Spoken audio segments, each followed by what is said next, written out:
As we head into Budget 2018, jobs are back in focus. The question of unemployment has been a challenge for the Modi government right from 2014 when its tenure began. In its last full budget before the next general elections, the government will be hard-pressed to explain what has been done in real terms to increase employment. There are murmurs of a national employment policy being presented by Finance Minister Jaitley in this budget, but before that, it is key to understand how much of a problem really exists. Because of any substantial jobs data not being put out at regular intervals, the debate has now turned into whether there really is a job crisis in India. A recent report titled "Towards a Payroll Reporting in India" has added a fresh dimension to the debate.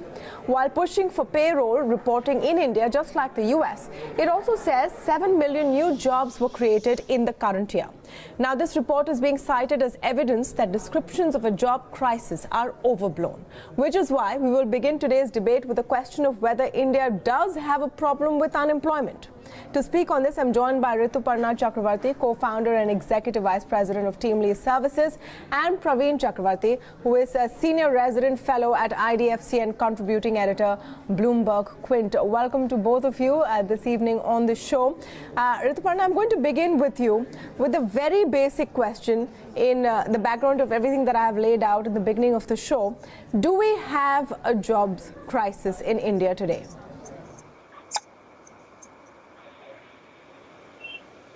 Before I respond to that question, I think it's very important for us to understand what exactly is the problem. Do we have a job problem in this country, or is it a problem of wages? Just to share with you, the unemployment rate is about 5%. I mean, that honestly is not a fudge, not an illusion. But it's actually a testimony to the fact that everybody who wants a job has a job. It's just that they do not have the wage that they want. And it's actually very easy to fix the job problem. I mean, we can continue with with Narega. We can actually hire a helicopter and throw money at people. But that, of course, will send our fiscal, it will actually bust up our fiscal deficit. And also the best way to create jobs is that take away the shovels from our laborers and give them spoons. But that may not be the ideal solution. I think India's challenge has been and continues to be productivity. So, and let's just look at some of the government's agenda that we've been seeing. I think government's agenda has clearly been formalization,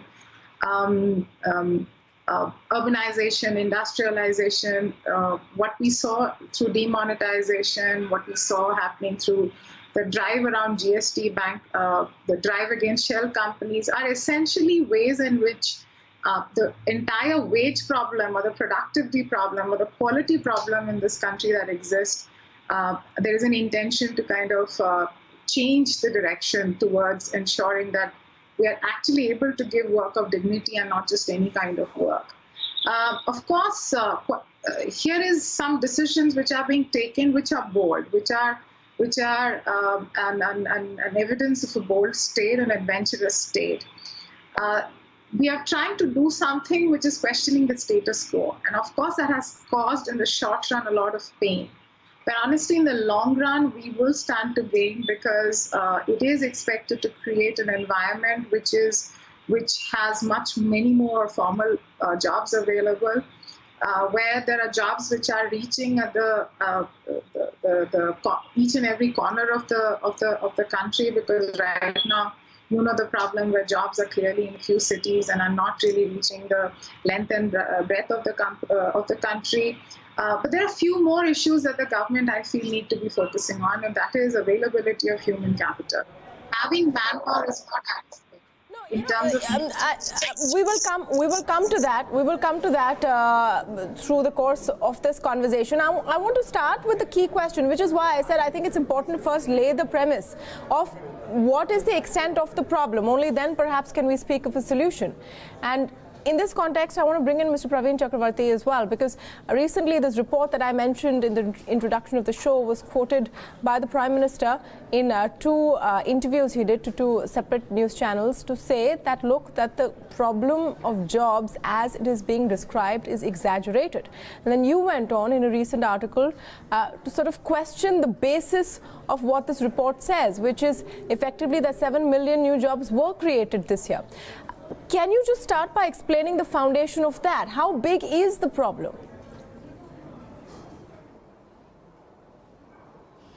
Okay, let me first start by explaining what the new study and the report did, Yes. what was extrapolated and spun as a narrative, and then why I think it is wrong. What the new study, and I must compliment the authors of the new study, I think it was a fantastic effort to collate a new data set, which is the Employee Provident Fund data set. They've done a lot of detailed, rigorous work, and they also had apparently access to some privileged data about age group, which none of us have, so I can't comment much on that. But ultimately, their finding was this, which is there are 5.5 million new EPFO registrations in the age group 18 to 25 for the fiscal year 2018. That is their main finding. Now, to take that and say that means India created 5.5 million new net formal jobs in the economy is a bit of a leap of faith. And that's what happened with the Prime Minister's interview and the media spin. What the authors say is India needs a better payroll reporting system, which I completely agree with. I also applaud them for the data set.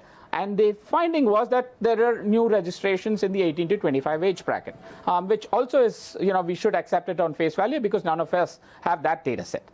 But from there to say, hence we've created new formal jobs is a big leap of faith, like I said. And why do I say that? First, EPFO, new registrations in EPFO by an 18 to 25-year-old does not mean a new job necessarily. Second, even if it is a new job, it does not mean overall net new job in the economy because we don't know how many job losses are there. Third, the time period that they have chosen, which is fiscal year 2017, fiscal year 2018, India saw two big external events of forced coerced formalization through demonetization and GST that disrupted the labor market in many ways. It would be presumptuous for me to tell you that I know exactly what happened to the labor markets because of these two, because none of us do know. So if we just look at data from these 2 years and not look at data from the previous years, we will draw misleading conclusions. Those were the three main objections I raised in my piece to that study. But again, I have to remind you and your viewers that the study in itself, I think, was a fabulous effort. I think it's the narrative and the spin that I'm questioning. Okay, that's fine. So now it comes back to the second point, and here I want to come to you, Rituparna, about formal and informal sector and what those jobs mean. And I come back to another quote from one of the two interviews that the Prime Minister gave a few days ago, where he talks about sort of a man selling pakoras outside the office of the person interviewing him, making 200 rupees a day, and says, where does that get counted? So it's the reverse of the argument that a lot of informal sector jobs perhaps were culled during GST and demonetization, no way of knowing. The other argument is no way of knowing how many are actually being created.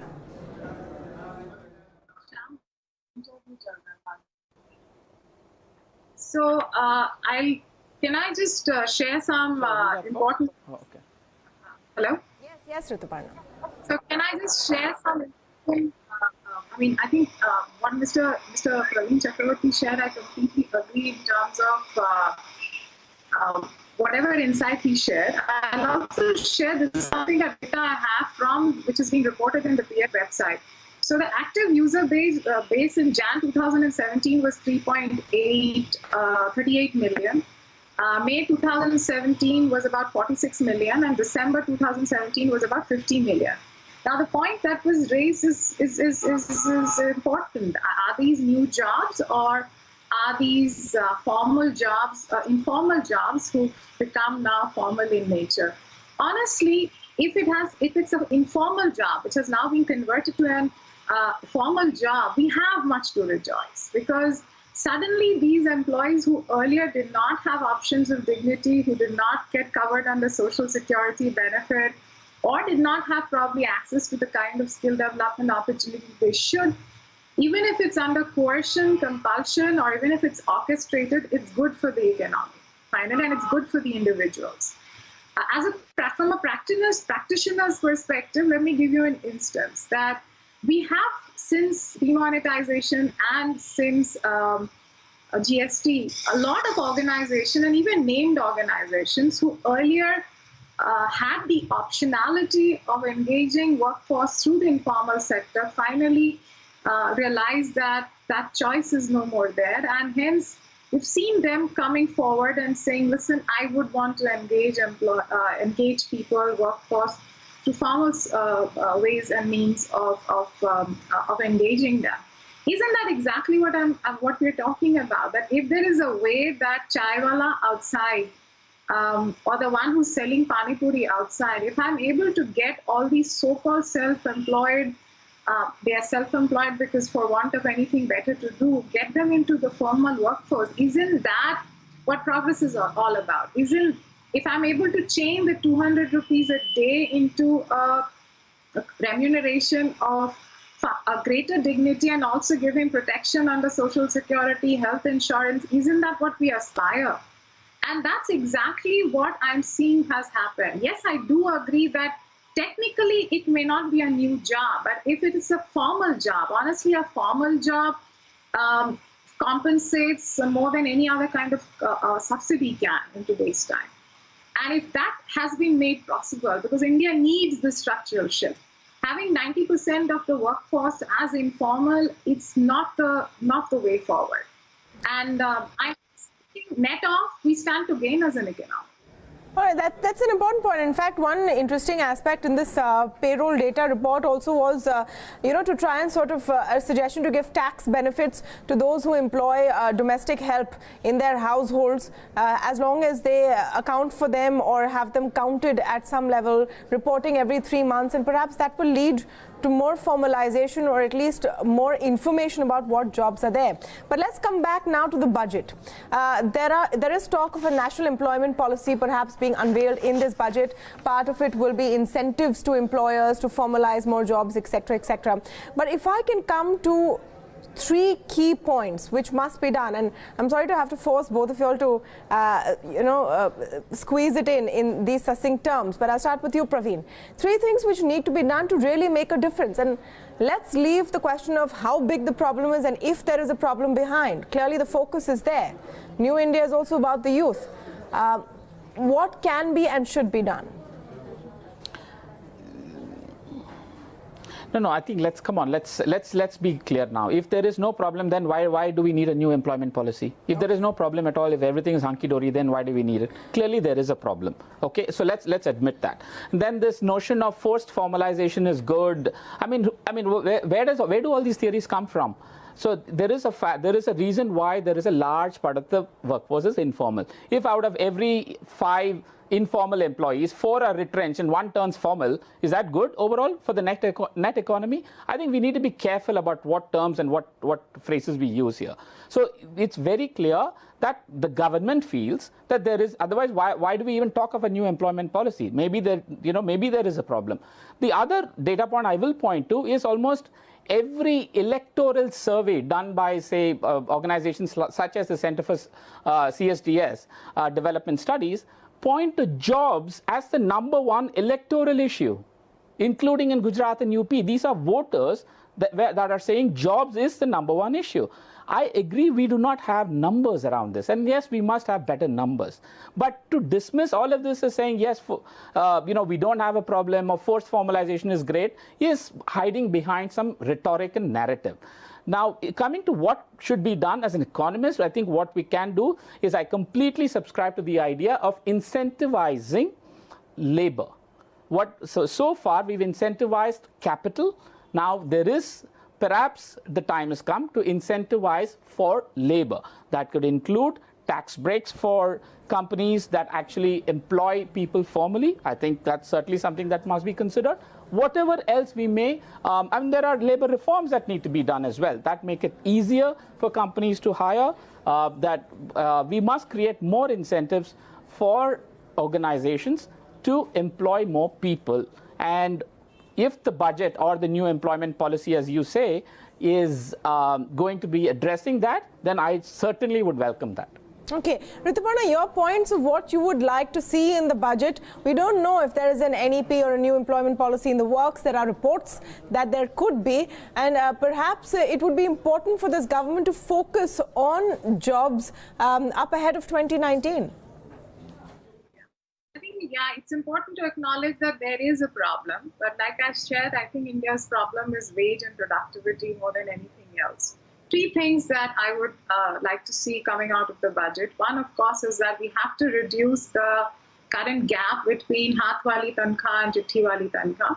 That's disruptive, and that encourages informal employment by choice on the part of people entering the workforce. Number two, I think we need to reduce the regulatory cholesterol by making sure that all labor laws become paperless, presenceless, and cashless, because this is a low-hanging fruit, but it has huge implications in terms of bringing in transparency and bringing in governance. And finally, I think there has been a lot of talk about enterprises being binded. I mean, currently enterprises have more than 25 identity numbers in different forms.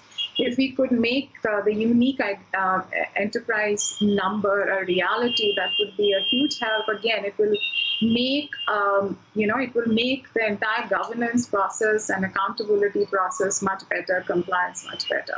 So these would be my three expectations from the budget. You know, just before we wrap this discussion, I want to focus on one key point that the world is looking at, and which is the rapid advance of automation in most sectors in manufacturing, which is going to threaten jobs. We in India are still at the stage of figuring out how to turn informal into formal, how to count informal and formal.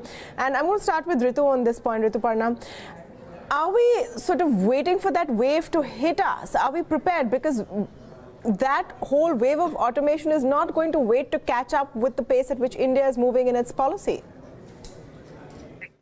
I think, yeah, automation, all the talk around artificial intelligence is a reality, and let's just accept it. But I think the implications are different for a country like US, where the per capita income is almost $45,000 and India, where the per capita is equivalent $1,500. So I think there are completely different implications of automations, and I really feel that there are some sectors which are seeing the impact of automation, but there are a lot more to worry about at this point of time than worry about the implications automation will have immediately, because honestly for us, formalization is going to be a bigger threat. Informalization is going to be a bigger threat, and the need to formalize would be a bigger priority than be worried. Yes, we know that it's going to happen, and it is happening, which also means that our policy needs to be focused around building skills to prepare the country for the future, in terms of the future jobs which are going to evolve, because jobs are fast changing across sectors. So I think that would be honestly my outlook on this. And that last point, is automation something in the distant future that we need not worry about right now?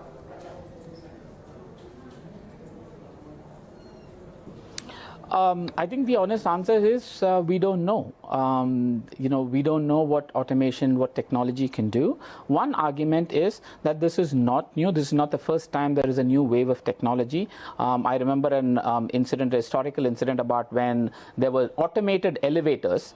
Previously, lifts had liftmen working and operating the lifts. And when automated elevators came in the early 19th century, the lift operators union in New York went on a big strike fearing job losses. But finally, everyone did okay. But having said that, people are also talking about subots, which can now stitch clothes. And remember, apparels is one of the largest employment industries in India. So would that threaten? So I think the answer is we don't know. But we must be cognizant to that. I also, I think it's really, really important to state the problem right up front, which is we do not create enough jobs in the economy for the number of people that are looking for jobs. I think let's not fudge all this in poetry such as we don't have a jobs problem, we have a wages problem, or we have a productivity problem. No, wages are not determined by the government. Wages are determined by the market. So if the wages are low, then the market's telling you something, that there are more people looking for a job than there are jobs available. Hence the wages are low. So I think we must clearly state the problem right up front and look at all possible threats, including automation. I'm not ready to believe that automation, we know the answer to what the impact of automation could be on jobs. Okay, Rituparna, I must allow you a last comment to reply to what Praveen said, because he is referring directly to a statement you made earlier. Yeah, I know, but I think he is entitled to his view. Again, I don't think the point is that I think at some point both of us agree, and that is we are all looking for a formal job of dignity and a job of quality. I don't think there is any disagreement on that. I think that is what we have to create. And what is the indicator of a job of choice, job of aspiration? I feel at this point of time is wage. All right. Thank you so much, Rituparna Chakraborty and Praveen Chakraborty, for joining us this evening on Primetime Debate. In this conversation, we focused on jobs and how Budget 2018 has to come up with a completely clear roadmap of how to increase jobs in the Indian economy.